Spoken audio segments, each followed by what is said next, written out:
Pemirsa, Presiden Jokowi dalam sambutannya pada acara International Conference on Islam and Human Rights 2021 yang disaksikan secara virtual di Jakarta menyatakan upaya pemenuhan hak asasi di bidang sosial, ekonomi, budaya harus diupayakan terus-menerus.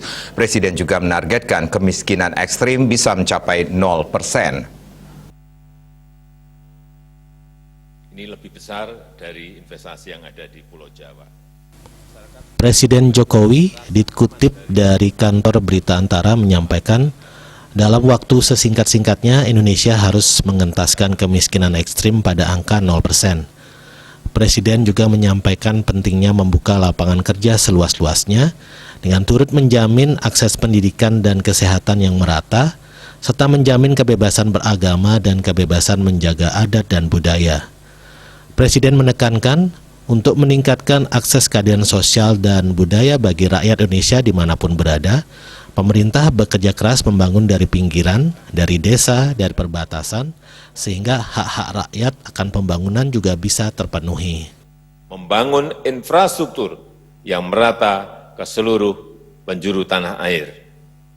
Membuka investasi untuk hilirisasi yang membuka banyak lapangan kerja.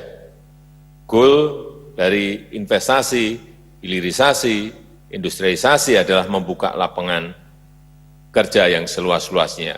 Dan kita tahu untuk tahun ini investasi di luar Jawa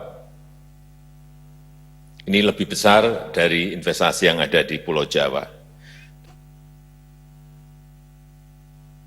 Oleh karena sebab itu, Presiden menyampaikan pemerintah bekerja keras untuk mengundang investasi dari dalam maupun dari luar negeri, menerbitkan UU Cipta Kerja, memperbaiki ekosistem investasi termasuk perbaikan perizinan berusaha melalui online single submission dalam rangka membuka lapangan kerja sebanyak-banyaknya, dalam rangka membuka lapangan kerja seluas-luasnya yang berkualitas bagi seluruh warga negara Indonesia.